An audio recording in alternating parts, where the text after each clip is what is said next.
Hello, everybody. Welcome to Writings, Chats, and Friends. And today, as always, we have the wonderful Mr. Kenneth Weene as co-host.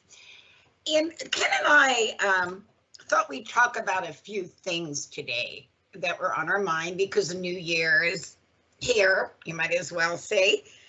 And one of the things that Ken and I and many other people saw was a movie, and it was on Netflix. And actually, Ken had brought it to my attention, as other of my friends. And I said, well, you just got to take a look at this. And that's kind of a play in words because what's it called, Ken? Well, first of all, before I tell you the name of the movie, folks, I'm going to tell you who my co-host is because she didn't introduce herself. That's Monica Brinkman. Hey! And the movie we're talking about right now is something called Don't Look Up. Yes, I just did. It is I had thought it one of the funnier movies. A good flick is how I've termed it. I do make a distinction sometimes between flicks and movies. I'm from that time when we talked about going to the flicks. Yes. And that was for fun. To me, there are serious, heavy movies, and then there's just movies that make me enjoy. And sometimes they can have meaning, and Don't Look Up does. It's satiric comedy, and it is rooted in some serious issues about how we run our world, but it's also just a good flick. Yes. Funny, which, and one of the things that bothered me about how a lot of people have responded to the movie is that they've gone into the political stuff. Yeah, that's not needed. And instead of the humor, and it reminded me of something because our show today is titled Karma and Art. I know that in itself sounds like a comedy duo. I'm a Karma, your art, no. But reality is that karma is how our actions, thoughts, etc., influence what comes next. And one of the things about karma is, in my opinion, is if you do not have a sense of humor and of proportion and of things like that, you produce bad karma. Okay. If you can't laugh at yourself, laugh at your world, keep it in perspective, then you just produce bad karma. The outcomes are bad. And one of the things that I've always loved, for example, about the Dalai Lama, is that he has a wonderful sense of humor. And that is really a very essential part because, Monica has written books about karma, the karmic wheel, and how karma comes back to bite us in the ass. My approach to karma is a little bit different, but Monica, why don't you say a little about your novels as one way of getting into the connection between karma and art? Yeah, I wrote this book because for a long time, years and years, I had seen many, many good people doing wonderful acts of kindness and people with nothing giving all they could, while I saw other people who, used every dirty trick they could in the world, become famous, have riches and wealth, control others. And I'm going, why do good? A lot of people are asking themselves that. Also, why should I continue to do good when I see all these other people profiting? Well, I wanted to put it in perspective a little bit. So I said, what if karma or judgment or whatever you want to call it, all of a sudden happened right now in your town? If you had to be accountable for the choices and actions you made in your life, what would happen? And what choices would you make? if you were given the opportunity to change or go on the same route. And I wanted it to be a book where people found hope and understanding and had a chance to change whatever route they were on if they felt that, you know, maybe they were giving out negative karma into the world.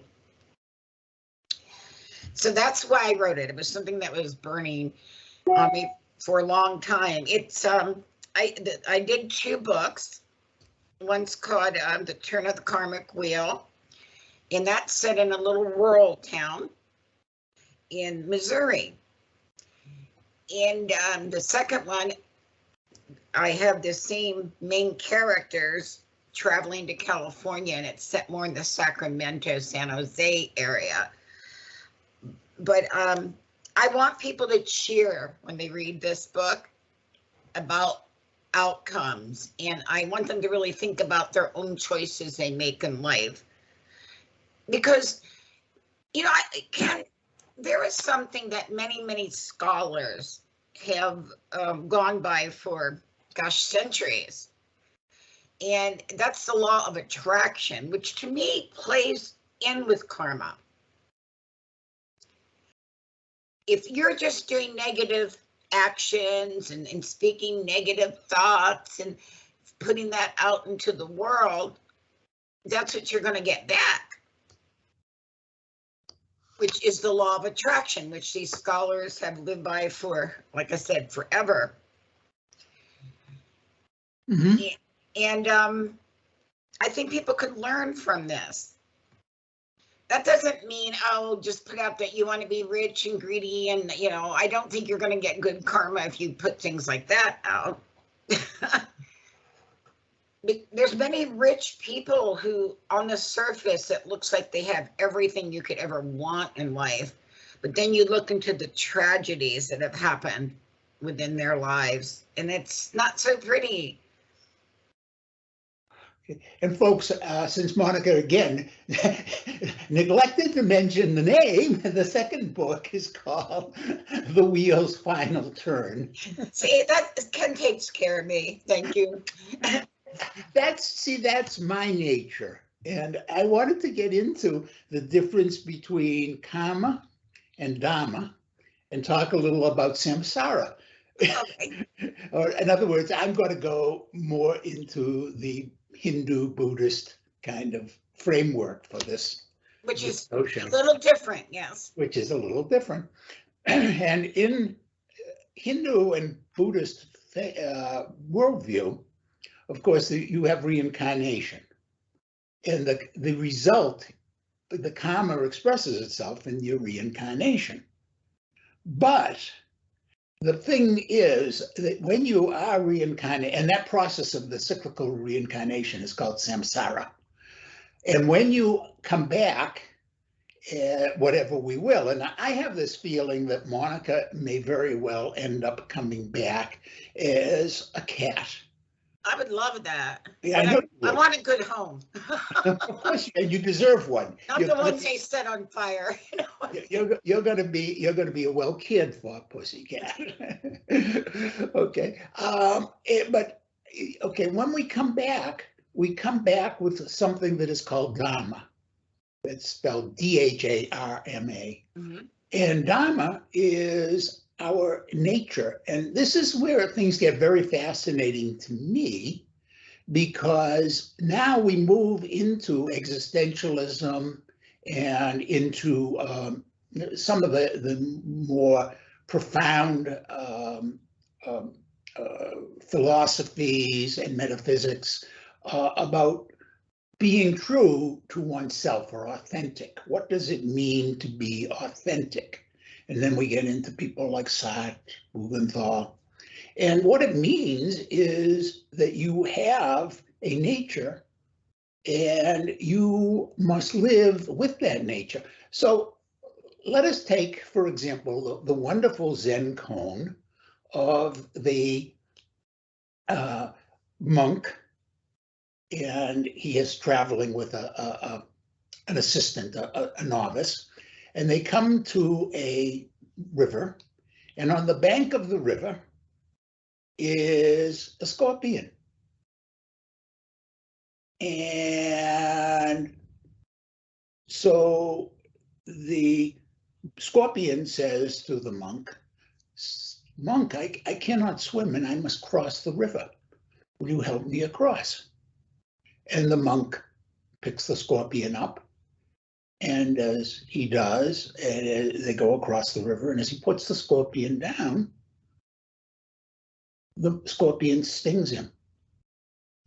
And the assistant says to the monk, "Why did he do that?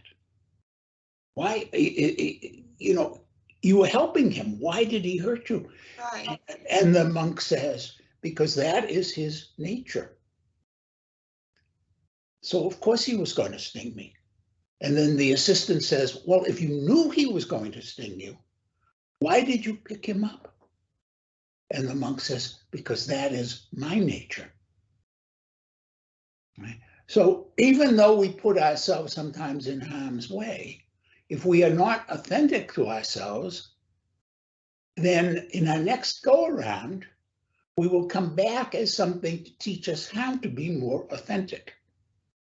Okay, so I do not know what I will come back as, but I do try to be authentic. Now, in the end, of course, when we become totally aware of who we are and are not beguiled by the visions of the world, by the outside, the externals and the temptations, samsara, that endless cycle ends, and we go into the state of nirvana. And that is when we become like the Buddha. Okay, so my approach is, of course, to keep wondering, how do I become authentic? And I don't know. It's an interesting struggle.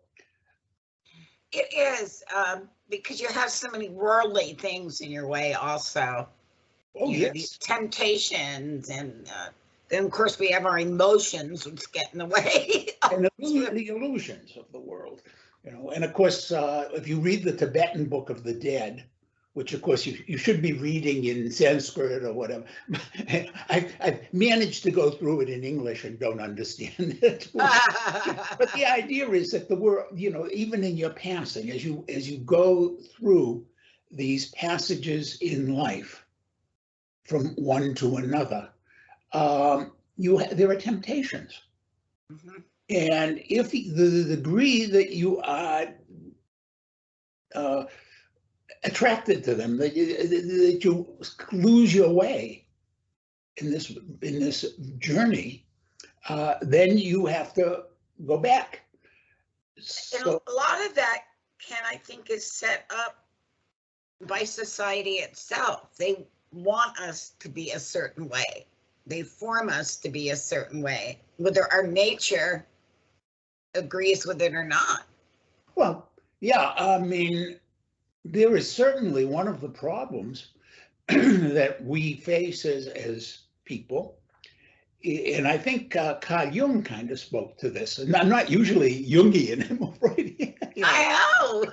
But I think Jung, in a way, was very clear about this, that inside of us, there is this artistic, creative nature, and there is this understanding of the universe, the archetypal understanding, and that if we can use our art to bring us more into connection with our understanding, then that helps us, although he did not use the notion of samsara, it would help us to reach nirvana, to reach that state of understanding.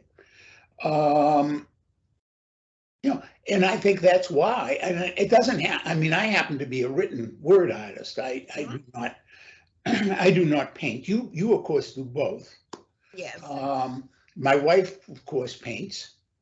And I hope we can see some of her work today. Well, I want us to see some of yours and some of her. All right. I was going to suggest at this point that maybe we take a little break here, folks, and see a little collection of some of Monica's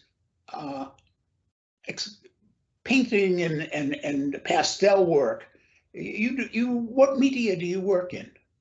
Well, actually, I used to work in oils and acrylics until I lost them all in the fire. And I said, you know what, I'm never going to be at a spot where I can't grab something. So I started doing pastels for the first time. They're very challenging, more challenging than any other art form I've seen or tried. And but I love it. I just love it. And I've been fortunate enough to be able to sell some paintings and get a few commissions. So I'm really pleased with that. But most of all, Ken, I do it because I want to bring joy to a person. Which is why you're going to end up as a very happy pussycat in the next life. I hope so. Folks, why don't we take a little break here and see some of Monica's pastels? Okay, folks, here you go. I hope you enjoy.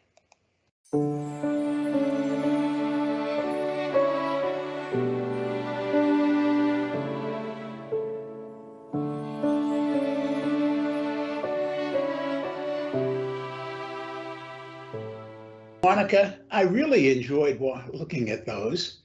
Oh. You know, you have a great sensitivity to your subject. Which one did you personally enjoy doing the most? Probably enjoyed was my own dog, Rooney. He was the white one with the black ears and such that you saw. Mm-hmm. And I enjoy commissions, but I don't know if other artists are like this. You can tell me if Roz is. It's just getting that initial mark down on the paper. I always have this little fear that I'm not going to do it justice or do it right. And once that first mark's down, though, it just comes. Just like words will come to you, Ken. Mm-hmm. My hand just does it. So I think there's muses of art also, not just writing. And oh, absolutely. Of course, the muses in Greek mythology were all. You get lost in whatever you're doing, and I think that's where the beauty comes from, the creativity comes from. Yeah, that's funny because I think Roz is very different than that because she uses a cartoon approach. So she is, by the time she actually gets to the canvas or whatever it is, mm-hmm. it's pretty well planned out. So for her, it's that moment of idea, the overall idea. She has done commission work, but for the most part, she does not. For the most part, she creates an idea, and her ideas become sequential. She has done, for example, on a couple of series of rubber duck paintings, and the rubber duck. One series is the rubber duck is intruding into established works of art. So, for example, you have the scream, and the rubber duck is there screaming. I know. I love it. American Gothic, where the rubber duck is on the pitchfork. Yeah, but it's something different. It's something fun also. Oh, yes. And well, yes, it's fun, but it's more than that. And it's funny because we actually know somebody who grew up down the road in Iowa, from where American Gothic was painted. And he says that Roz, and he bought the painting, by the way, but he said that Roz had captured the place and the feel of Iowa better than the original artist. Yeah. What a compliment. Mm-hmm. Well, she's very talented. She is. Then there are the ducks who live here in the Southwest.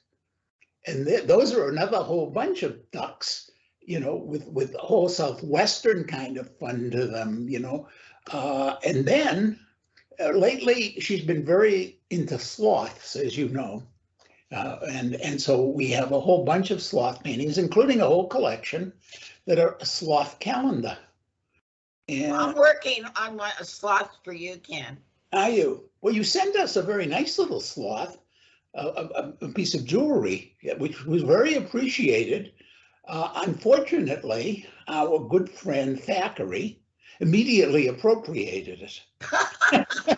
He would. Where is Thackeray anyway? Is he hiding? Thackeray is sleeping. We told him, folks, we're doing this actually on New Year's Eve day. This show, we're putting it in the can then, and Thackeray is planning to stay up late tonight. Ah. Yeah, he's going to make it to 6 o'clock, I think. So he decided to sleep in and not do the show. He's so funny. He is. Ken, what do you feel about karma, though? What do I feel about karma? Well, I thought I was talking about it before. I mean, have you ever had things happen in your life that would substantiate that, yeah, maybe there is karma out there? Tough one. In all honesty, well, it depends what you mean by karma. If you mean the Buddhist notion that behavior has consequences, absolutely. I mean, my behavior has had consequences, good and bad consequences. But if you mean by it that how it affects my samsara, how it affects my reincarnation and my dominance, I don't know. I mean, I try to be as authentic a human being as I can be. Yes. Now, authentic, by the way, doesn't mean perfect. No. Authentic means the cohesiveness between who you are, your nature, and your actions. Living in good faith. I try to live in good faith. One of the things I am very aware of is that society doesn't always reward good faith. No. And if you worry about the rewards of society, you're going to end up having bad dharma in your next life, is what I'm going to say. Because one of the illusions. That's one of the illusions.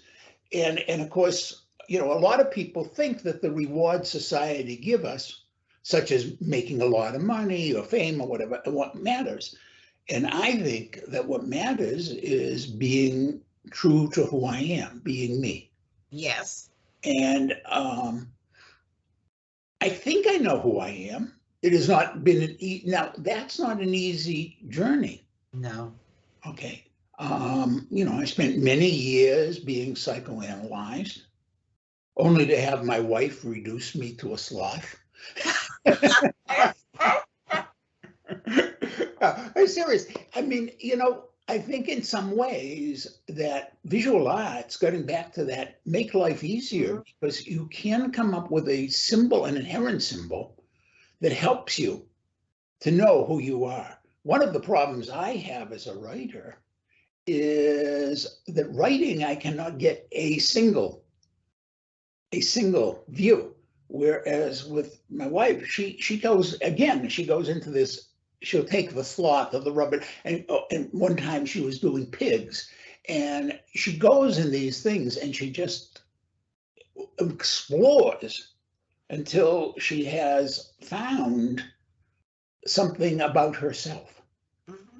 Okay, and then she says, now I know why I'm doing that. Whereas I have to write a book, and then I have to write another book, and then I write a poem, and then I write a short story. So it's harder for me to figure out who I am. But one of the things I do know about me is that I love to write, and to write in new and different ways, and to be the oddball.